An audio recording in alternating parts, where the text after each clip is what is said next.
Hi team, so this is a short tutorial regarding profile views and your actual internal connections and ways in which you can in fact use the information that LinkedIn is giving you for people that are in fact interested in who you are and what you're doing to drive your sales success even further. So the first one to touch on would absolutely be in profile views. Who's viewed your profile? Now, you should have a small little window here that tells you the summary, the absolute header summary of how many people have viewed your profile over a period of time, which you can select and drive straight through to the detail there. Or alternatively, you can select from up here in the profile tab and select who's viewed your profile. Now, in previous videos, we were talking about the posts and the like, but this one I think we should focus on who's viewed your profile, because what happens is that your activity in LinkedIn is what will drive your the interest from people inside your network, outside your network, and this is kind of really one of the reasons why you're putting posts and updates out, really, because on top of the fact that really in the most ideal world you want people to click through and send you emails and inquire about business from the posts and the updates that you're doing, but not always will that be the case. I mean, you have to understand that there are in fact other benefits to LinkedIn, even if you don't get the click-throughs from your updates and your posts. And if you haven't seen the updates and the posts videos, then maybe worth listening and looking at those first before going through into this one. So ultimately, we're now, of course, in the Who's Viewed Your Profile tab, and again, some very very powerful tools. And what you'll see, I mean, if you are active in LinkedIn and you are publishing posts and sending updates and all the like, then you'll see in here the trend in which people will look at you and come to your profile. And for example, here I have a peak in May where people were looking at me because I was quite prevalent in updates and posts at that particular time. Also, I was quite active in contact harvesting as well, and we'll look at a little bit about contact harvesting in a minute. Just while we're on this topic, it's good to see actually, because if you highlight in the grid here, I'll have to move the mouse for you to see, but across to the other side here you get a summary or an actual action as to what was happening at that particular time, whether you've gone up or down, and exactly by how much. Of course, this is just a graphical display, but over here you've got the detail. Now the thing is that I mean, if you look at the page there, things are very quite number orientated, and I wouldn't get too bogged down with regard to the specific numbers. Ultimately, what you're trying to achieve, of course, behind the scenes, aside from specific updates and posts, is of course to gain popularity and understanding and awareness with as many people in your profession as target customers as possible. And so the aim is, of course, to get the profile views increased and the actions taken increased. And if you look at that little summary to the right hand side, it shows you just exactly how you can do that. For example, I mean, as you can see in this particular week in May, my profile views went up 123% from the previous week, and actions taken were up by 185% from the previous week. Now, it goes without saying that actually it's quite obvious that because I had more actions in LinkedIn, that my profile views went up.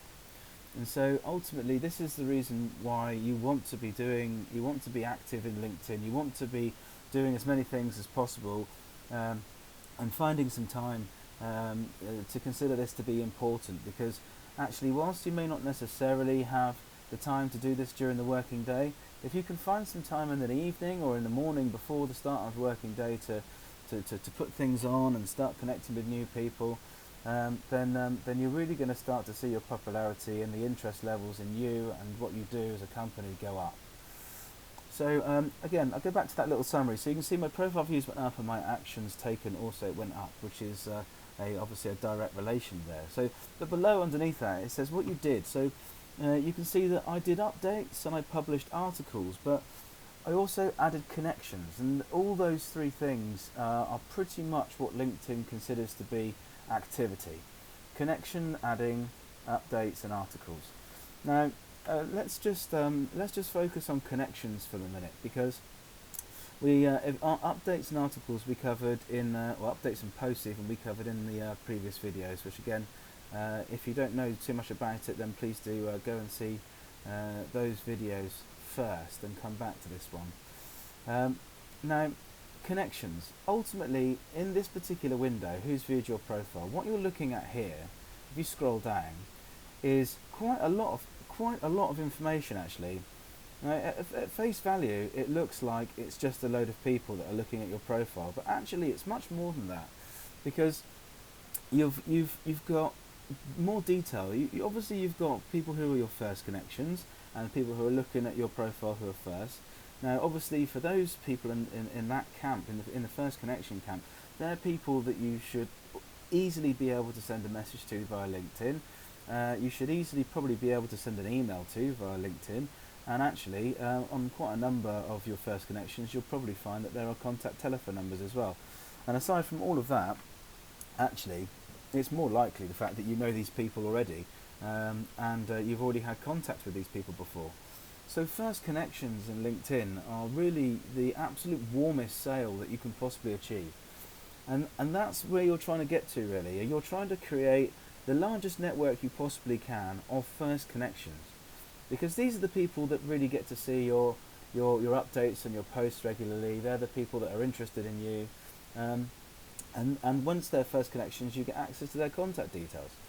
So ultimately, you want to be trying to connect with as many relevant people as possible. And I've spoken to many people about this, and there's lots of different trains of thought as to whether you should just go on to LinkedIn and try and connect with as many people, random people as possible, or whether you should be targeted. But with my advice, I would suggest the best thing to do is in fact actually be targeted with who you connect to. And so ultimately I can use that as the backbone to my methodology to start scrolling through this list. So ultimately LinkedIn will give me this drop down. I can see members with full names and semi-private members. We won't go into that in too much detail because at the moment that's probably not relevant for a second. But straight away I can see that Tony Gunn is viewing my profile, John McHale viewing my profile. These are people I can theoretically just pick up the phone to straight away. Ian Edgar, again, obviously I have to keep an eye on what it is that they do and the job titles they're in. We saw Chris Hunt in a previous video actually, and Chris Hunt is actually in recruitment. So ultimately, even though he's a first connection of mine, he particularly himself isn't necessarily a target customer. The only reason why I connected with Chris is to try and connect with his connections. Because ultimately, once you've become a first connection with somebody, you then have access to start looking at their connections and who they're affiliated with and who they're friends with, and how the chain and the matrix and the connection behind the whole thing works. Now, it's quite interesting here because Ben Lewis, who's the chief executive of River Island, has been looking at my profile. Now, I don't know why he's been looking at my profile. He was looking at my profile 3 days ago, but he's not actually a connection of mine. So the question is, how is it that Ben has come to see my profile even though we're not connected? So this is when it goes back to the updates and the posts, and potentially, of course, the actual real world sales activity that you're putting together, as to what might drive Ben towards your homepage. Obviously, there could be the external factors, which of course could be something like the recent Brexit scenario. Ben may have been looking for some solutions to the problem and has found my profile as a result, looking for a CR platform perhaps. But the point is that I absolutely now know that there is even a small level of interest, not just in the company but in me. And the biggest factor to that is the me thing, because people buy from people. It's all about people, and this is why LinkedIn is so powerful. You know, Stuart can connect to Ben, not Sat Albatross can connect to River Island. That's the most important fact here. So I mean, Ben here would be an absolute core target for me. I'll click connect here, and absolutely, I would be definitely trying to find a way in which I can get his email address, or in fact selecting a different way of doing it. So one of the cheats for this particular scenario is by selecting friend. By selecting friend, you don't have to put any of the other information in that all the rest of them ask you for. For colleagues, you have to select a company. For classmates, you need to select a school. For if you've done business together, you have to select a company. Other, you have to give an email address. And I don't know Ben. Don't ever select that, because really what that means is that's telling LinkedIn that you're totally cold calling. And of course, in this particular scenario, we're actually not, because Ben has come to already find our web page. So we can go select friend and select invitation, and my invite to Ben has now gone. So hopefully Ben will connect, and if he's got a real need, then he can connect. But aside from all of that, actually what I can do now almost immediately is, outside of LinkedIn, I can pick up a telephone, I can go on the company website, I can do whatever it takes to find Ben's contact details separately to LinkedIn, and try and get a meeting and talk to him face to face and see if there's a problem in which I can resolve for him. So that's obviously a very good sales tool, and I suspect this environment of who's viewed your profile is probably one of the better known ways for using LinkedIn. It's one of the ways that most people know how to use it. Now the thing is that actually this platform enables you with so much more functionality though than just being able to see who's viewed your profile and then trying to make contact with them. It can help you in fact drive your popularity and chances of viewing your profile even further. So ultimately, when you refresh and go back into this page, you'll see that there's a little pop-up that comes here, and this is LinkedIn's way of suggesting techniques and connections that might potentially increase your popularity by following people and connecting with people, and also editing your profile as well, because when you edit your profile, an update will pop up on newsfeed of people that you've updated that. For example, when you've changed your job, or you had a promotion, or you're in charge of some new things, ultimately people get made aware of that if you haven't changed your settings in the backdrop. Now all of those things drive awareness, so this is a very good example, this page, because it's suggesting to me, yeah, if I edit my profile, even if I just go into my profile and edit one word inside my job title, for example, or my job description, and hit submit, then it will update and populate to the updates window, and that will people will see that, and it will also give them an opportunity to congratulate me on new jobs, or get in contact if they feel that the position is relevant to them. So that's the edit function, and we can go into that in a bit more detail in another video perhaps. I mentioned following on the updates video. Now following is different to connecting, and this is a misconception that a lot of people have in LinkedIn, because actually if you think about it, connecting with somebody is great, of course it is. It enables you to be able to see their contacts, it enables you to be able to see their contact details themselves, and of course be affiliated with that person publicly on LinkedIn for other people. But you have to understand the fact that just following that person is absolutely possible. Well, not even that person, but that company. Following a company or a person is absolutely possible without having to connect. And I reinforce this point as an absolute benefit, because following means that you can then keep track of that company and that person's updates and posts for things that they're complaining about, things that they're shouting about, things that they're boasting about, things that they're proud of. You will still get those updates even without being connected to them in a first degree. And that's very important, because ultimately this window here is of course just suggesting some for me, but it doesn't mean that I'm restricted to just following this company and following this person. I of course can drum into all this detail up here and start following who I like. Absolutely. So let's just, as an example, if I highlight here and I say I highlight follow, you'll see just above the Wentz's name, it says increase your profile views by following this influencer. So this leads on to the next point really, because not only can you follow anybody, but should you just follow anybody? That's the question. And the answer is probably no, because what you want to do is you want to follow the people that are most useful to you, both as a target and as a referral. And ultimately, you can definitely do that by the profiling that LinkedIn provides for you. And of course, you may already be fully aware of names of people, of target contacts and the like, but you may not. I mean, you may not. But that doesn't mean to say that you can't find it within LinkedIn, and that is definitely available to you. Now, ultimately, what LinkedIn provides for me in this particular window is suggestions, and it suggests upon things that I have set up in my own profile as interests. So I've in one of my interests I've suggested is internet is one of my interests, and so that's why it's prompted me to follow Wentz's. If I cross him off, it will just bring up a different one, and cross him off, it will bring up a different one.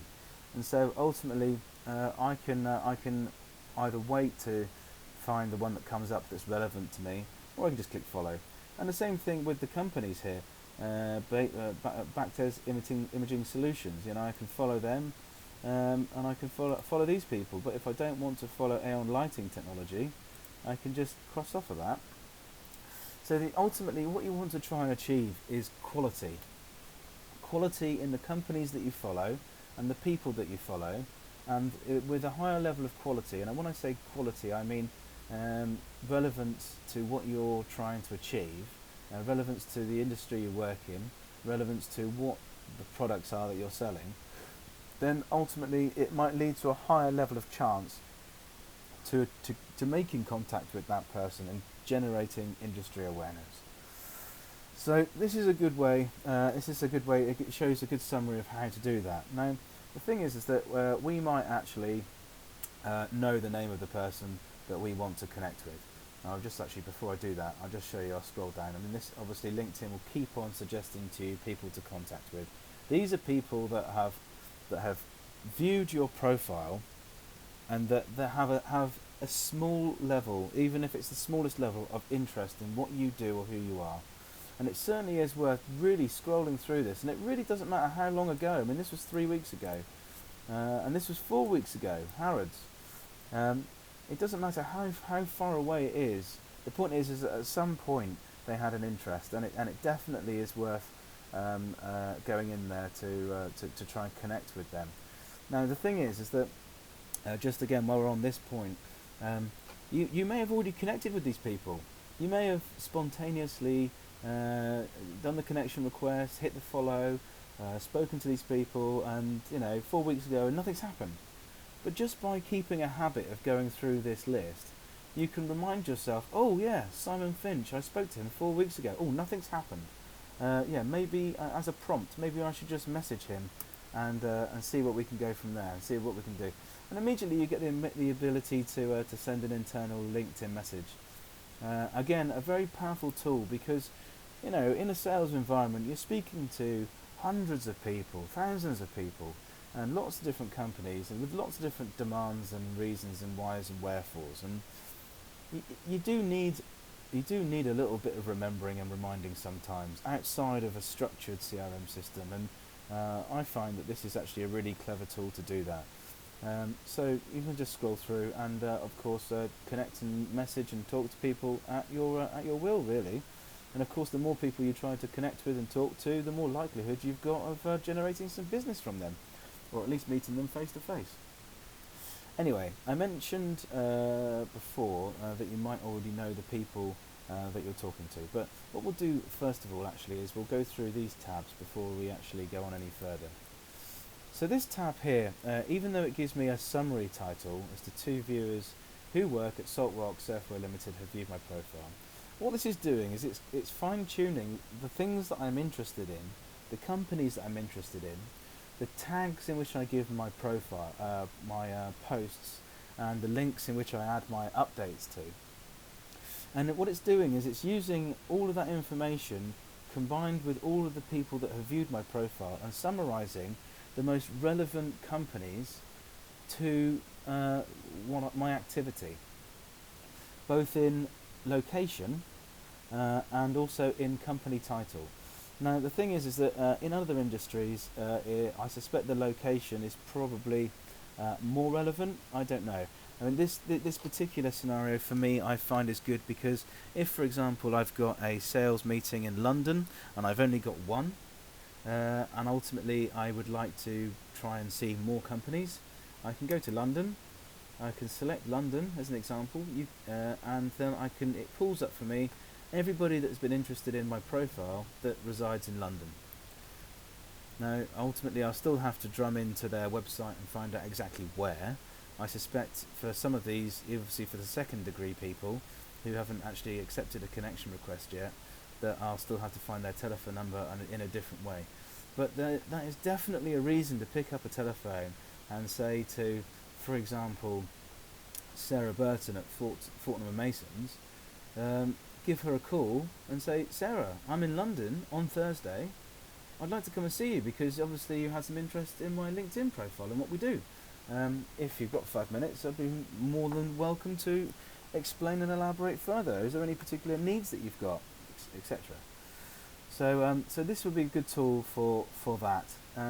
Ultimately, the unknown scenarios or the other locations, that actually is, even though it says other here in a summary, and it gives you a block, what it enables you to do is it enables you to filter out from underneath here. So you might actually have quite a few locations here, but let's say, for example, a bit of a potluck really, and it's a little bit of a spurious link in, but let's just say hypothetically you've clicked that and then you know that you're going to Bristol next week on Tuesday, for example, then you can remove everything that's not Bristol and you can see just the Bristol people, and there may be in this list some people which are relevant to your sales process over there. And again, same situation, try and connect with them if you're not already connected. If you are already connected, drop a message, or realistically the best thing to do is pick up the telephone, give them a call, create a meeting, go and see them. It's a fantastic tool, it really is useful. Now, on the other side, the other interesting thing is that what it's done here is they've split up the interested parties on this side into companies. Now, the thing is that as we know from our sales meetings, you may not necessarily be connected with the right person for a company. You may not necessarily be originally speaking to the right person for a particular company. And so ultimately when connecting, it's a relatively good idea to try and connect with more than one person for every target company that you're talking to, because anything can happen in the future. And like I said before, people buy from people. Businesses are very much a people-based industry. If for whatever reason a relationship between one and another goes sour and doesn't work, then ultimately you can connect through the other side. You can try a different angle. It's definitely possible. But the reason why this summarises it good for me here is that ultimately I can really see who it is at that company that is in fact interested. Now there's a possibility that for Salt Rock Surfwear, for example, I may actually be connected with 7 people in that company, but out of those 7 people, the one person that's interested in what I do is Richard Beale. Luckily, he's the supply chain director. So ultimately, I want to be making sure that I definitely get in contact with Richard, because only 1 minute ago he was checking out my profile. So the interesting thing is with this one though is that it also fine tunes people that I'm not connected to in the same company. So even though I'm connected to 8, it looks like Carl, who I'm not connected to, who's not inside that 8, who could be the 9th, is also looking at my profile. So it's very powerful to work out in this particular scenario who it is at a company that may in fact actually have the need, and who it is in fact that makes the decisions with regard to the shipping. Now, this is a good example because these two people are both in the logistics department at Salt Rock Surfwear. And so ultimately, those are the two people I definitely need to be trying to make contact with.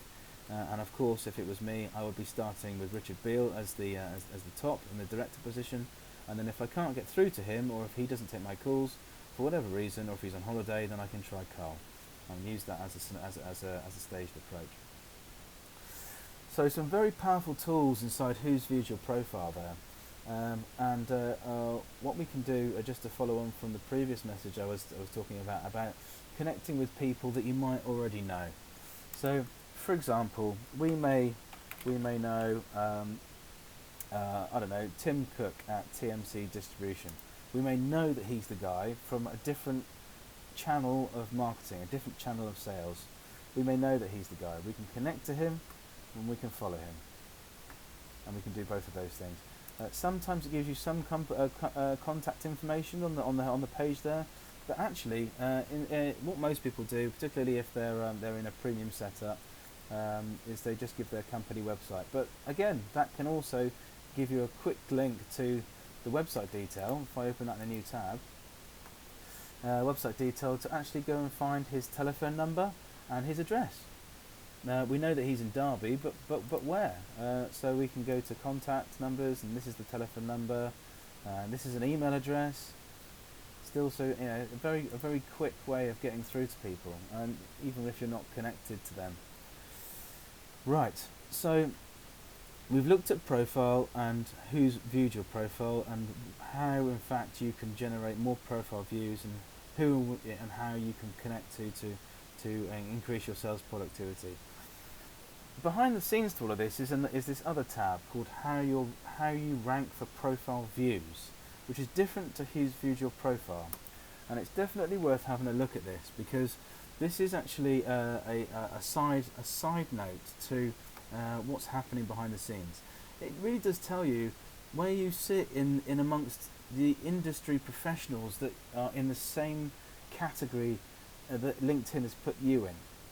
So, for example, currently I sit at 478 out of 2,105, and my profile views have gone down in the last 15 days because my activity has been a little bit lower. This is very much directly, like I said before, connected with your activity. Your updates that you're doing, your posts that you're putting out, the comments that you make on other people's updates and other people's posts, and the number of connections that you've made. All of these things add up to where you rank, and ultimately what you want to do is you want to be able to achieve the highest ranking number as possible, because the higher number you are, the more popular you are in LinkedIn. And ultimately you can scroll down and have a look and see what's going on here. But if you click on here, professionals like you, this is LinkedIn's version of people's whose profiles are as similar to yours as possible. And effectively what this is saying is, between the lines, and obviously it's not a golden rule, these people are your competition. This is your competition of sorts. And I'm not necessarily meaning your direct sales competition, but these people are your competition in LinkedIn. Ultimately these people are also striving for attention of the mass audience, and business from these people. And if their profiles are very similar to yours, and they're selling very similar products, and talking about very similar topics, and updating very similar things, then ultimately you're all going to be striving for the same audience, really. And that's what it comes down to. You're striving for the same audience, so the absolute intention that you have is you want to be as high up the list, up here, as you possibly can. Now, interestingly, whilst I ranked in my connections, I ranked 478 out of the 2,000 odd, and my profile views have gone down to that number. Inside my competition, I'm in the top 6% of profile views amongst professionals that are like me, which in fairness, if anything, is much more valuable to me. I often find when I'm active inside LinkedIn more than I have been this past week or two, then actually my ranking is actually at the top. I'm usually between 1 and 2 in this particular rank. And you want to try and keep on top of this. You want to try and make sure that you stay in that bracket by maintaining activity within the system, because that really does define how successful you may be being with your target audience. And again, of course, that is incredibly valuable. Now, ultimately, we can go into things like interests and groups and the like in a different topic.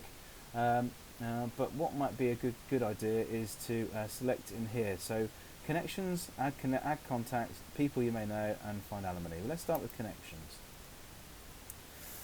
So this is the list of your current connections, and ultimately, actually no, that isn't. This is down here.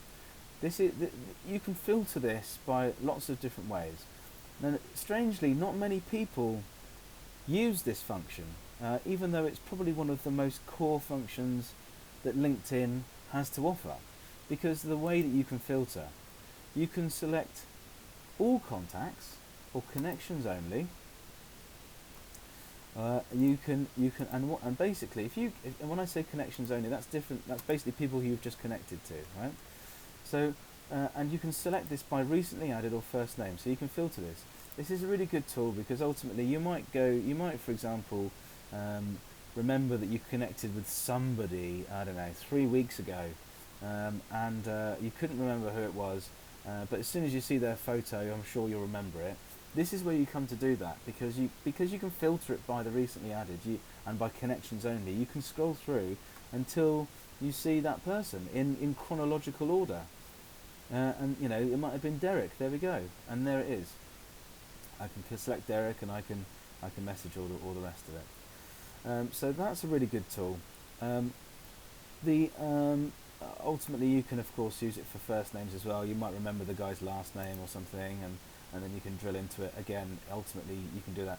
And over here, of course, you have the search function. So if it was in fact Derek that I was looking for, I can select that, and here he goes. So I mean, that's very basic functionality to get to the person that I was talking to, or to remind myself.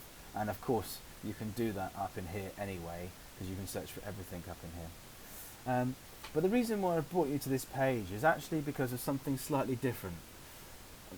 Again, not many people use this functionality. This is LinkedIn's way of giving you excuses to contact people that you're already connected with.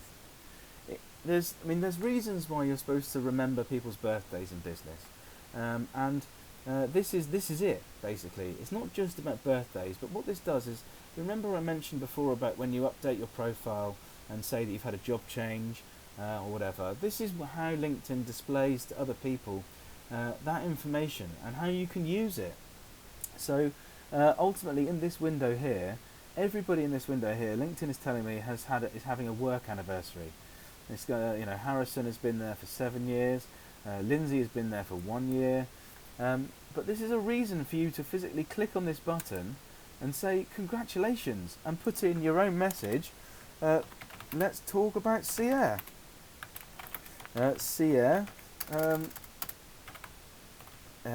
when you're free. Yeah, it's a good opportunity to create dialogue with somebody. For no reason whatsoever. It's literally just another excuse, something that you wouldn't be able to really do, or really even remember to do, if you're just doing things by telephone calls and emails.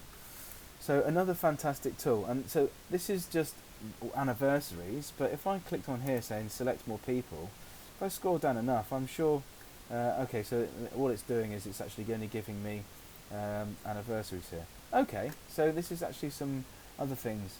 So it's actually suggesting that I can connect with David Whitehouse because I know 7 or 8 people that he knows. Now I know this is a bit of a blind link really, because ultimately this is LinkedIn's way of suggesting a lead rather than actually me knowing who this person is. But again, all this is doing is improving my likelihood of connecting with somebody that might actually be useful to me.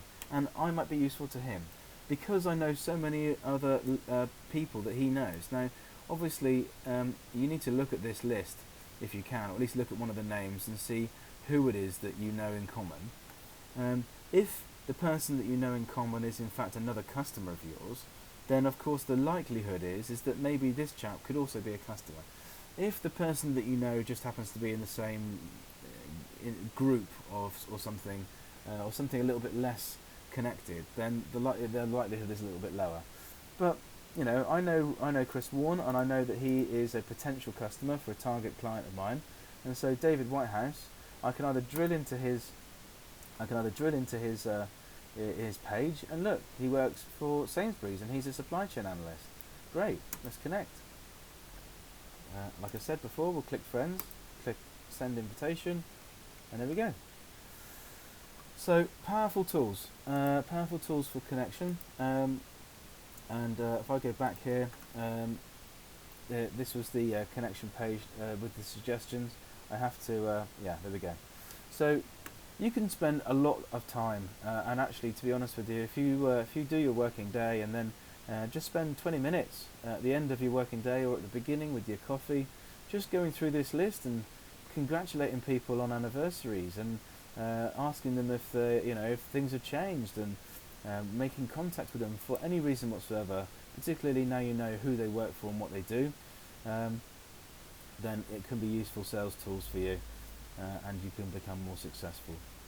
So that is the connections, and actually, if I select the little cog wheel there, it is possible that you have contacts inside your Outlook, inside your email general. It is possible that you have historic company contacts from when you're working at previous companies that you may actually have been a friend with, but actually have forgotten to connect with on LinkedIn. Now, LinkedIn can import these contacts for you from these various sources, and if you want any more help with that, then of course let me know.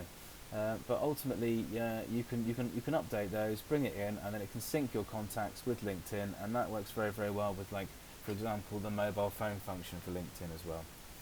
Also, this particular page is where it becomes incredibly useful, because what you're actually doing is over here is you can in fact export your LinkedIn connections, to external things. For example, to an Outlook. You used to be able to have an adapter for LinkedIn, so you could synchronize the two, but now you have to export them. But again, the details of what you can and can't do for the syncing is in here. If I go back to here, so before I had we selected my network, and this is the drop down to add contacts. Now this follows on from where I was saying a second ago from the cog before about adding contacts from databases that you might already have. Just by putting in email addresses that you've got externally, and any contacts you've got inside those, like Gmail or something, you can select continue. Basically, and it will suck them in. But what it can do, and what's probably the more important thing is that it can send emails out to everybody in that list, or specific people in that list, to in fact invite them to become a connection on LinkedIn, or at least join LinkedIn. Again, I mean, probably not a sharp tool, but definitely one of volume to get some large numbers of contacts in place, and try and stay in contact with previous connections, maybe before LinkedIn was even in place. People you may know is slightly different to the page we had before, because what this is doing is this particular window is only people that are not first connections, but people that have high connection numbers with people that you are connected with. For example, Marco Belanda is connected with 8 people.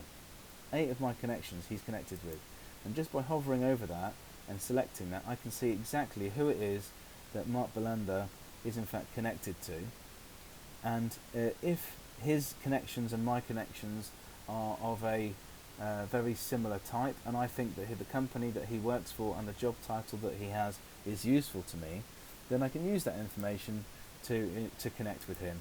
And ultimately, the great thing about this window is you don't need to select a way in which you know the person. It's another one of these workarounds. It's a workaround. It enables you to just see somebody you want to connect with. Mark Harris, Origin Supply Chain Manager at Sainsbury's, connect. Straight away, bang. You don't need to put in email addresses. You don't need to put in whether you're friends or whether you're a classmate or a colleague. Very powerful tool. And the thing is that it will just keep suggesting people. Primark, People and Culture Business, let's connect. Lovely. Data Integrity Manager, probably not necessarily that useful to me, but this Asanka obviously works for one of my current customers, and the fact that he's connected to two people that I know, then actually I'm going to connect with him. And you can keep doing this. I think eventually it does expire, so it only gives you a certain amount of connections that you might want to do, but you don't have to do it in sequence. You can definitely you can do it. You can go in any order you like. I can just select that again. So that's a really great way of adding new contacts and creating more interest. Now, there is a different way of doing this. One technique which is really quite a popular way of doing things in LinkedIn is by drilling into somebody that you know is a competitor for you. Now, you're either going to know somebody as a competitor, or you can find somebody who's a competitor. Now, the reason why this is important is that if you know that let's use an example. So we know that Allport have their own CR service, and we know that Allport salespeople are likely to be selling a CR service. So why don't we, for example, go to Allport as a company, Allport Cargo Services, there we go, select that, and then we can then go into the people who work for Allport. Now I've got 6 first degree connections, 162 second degree connections, and 332 employees in total on LinkedIn that I'm connected with, even though there's this number that they say. Now, obviously, I'm going to be primarily interested in these two because these are the two ones these are the two camps in which I'm most likely to be able to get into their connections. So, if I go into the 6 degree connections, for example, 6 first degree connections. Now, ultimately, these people have high number of shared connections with me because ultimately we're selling very similar services to very similar people. Now, ultimately, I want to be making sure that I'm using my process here to actually generate more connections from this person's connection list. So what I'm doing is I'm fine-tuning. I'm finding target customers from Kevin's contact connections group. Now I do that by going into Kevin, selecting his connection numbers, and then up will pop up a list of connections in which that he has. Now the thing is that Kevin's a bad example, unfortunately, because Kevin has protected his connection base. You can select the ones that you share with him, but you can't see the ones in which you don't share with him. So you can only see the first connections. So for example, for Kevin, that's no use for me. So I'm going to need to try somebody else. So let's try somebody else. So if I try Steve Williams, for example, let's try him and see if he's got anything different. So Steve's got much more connections, and he too has done the same thing. He's restricted to be able to only see the ones in which we share. So what you do is you go into your competitor and you try and find and see if they have their connections open. Let's try Alan Kenning, for example. Let's try and see if we can actually find one that actually hasn't got it locked. Ah, here we go. Right, so this is fantastic news. So we found somebody that works for a competitor of ours that has a large number of shared connections with us. Alan and I share 108 connections, which means the chances are that we are selling the same product or a similar solution, or we have very similar target customer audience in mind. Now I can either click on shared, which is not very much useful for me because I already know those people, or I can select all. Now by selecting all, I can go into people that Alan has already connected with that are interested in what he does that I'm not connected with already. For example, the head group of procurement at Nordea. He's a target customer, or at least he might be, so let's drill into him and let's have a look and see. I mean, he's not in my particular company, but just by looking at what he does, there is a possibility that he is in fact going to be beneficial for me. And if he's not as a direct target customer for me, he might actually have connections of his own that once he becomes a first degree connection, I'll be able to drill into and look through his connections. So I'll just use this as an example. I'll say that we're friends and send invitation. So this is what is called, at the beginning of what is called contact harvesting. So this is intelligent contact harvesting, looking inside contacts and looking inside what they can give you because of what they haven't protected for themselves. Now, that's looking through people individually. We can now look at this from a slightly different perspective. Let's go for if we type in a title like this, retail. Now, I've typed in a very generic search, things like retail, which I can fine tune. London, and I can select industry, and in here I can select, even though retail's come up there as a subtitle, I can type in logistics and supply chain. I now know that we are now looking at particular companies in this particular regard that are involved in retail, logistics, supply chain in London, which I can select. I mean, this is actually this is a job, so I'm not looking for jobs per se, but I can select and I can drill into. So let's just delete retail, for example, and go for all port. Let's just go for an advanced search. Let's go advanced search. So what we're looking for in here is we're looking for keywords will be supply, as in supply chain. Location we want to add to be, let's say, in London, and we want, let's say, second degree connections because we only want to look at people that we don't know, and what we'll do is we'll leave that blank for a minute, and what we can do is we can put in here industry. We can go with retail. So I'm looking for supply chain people. Let's put chain in there as well to help the search. Supply chain people in London in the retail industry, search. And these are just second degree connections, so they're people that I'm not directly connected to.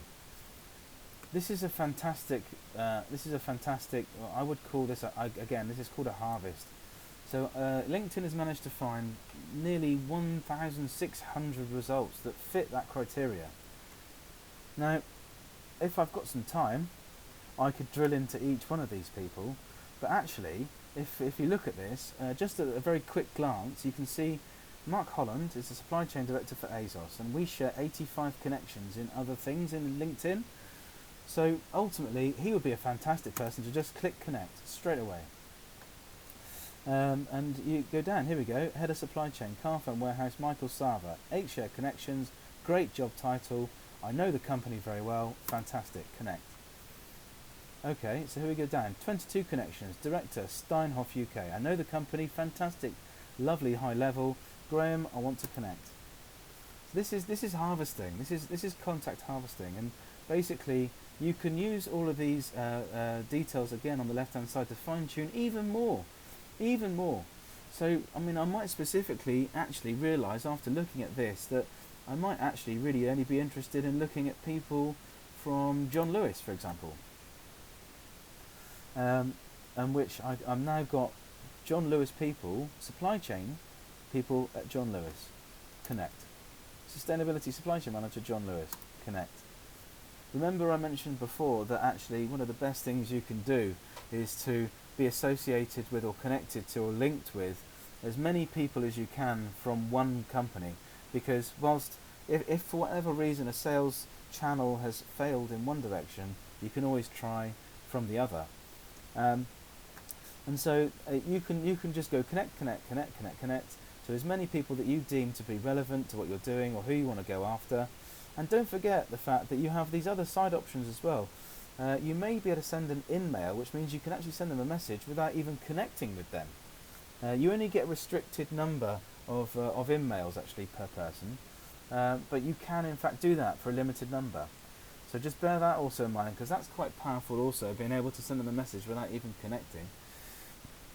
Anyway, this is just a good insight into how to build up connections based upon who's viewed your profile and how you can in fact increase your spread of audience and find some good sales targets in LinkedIn.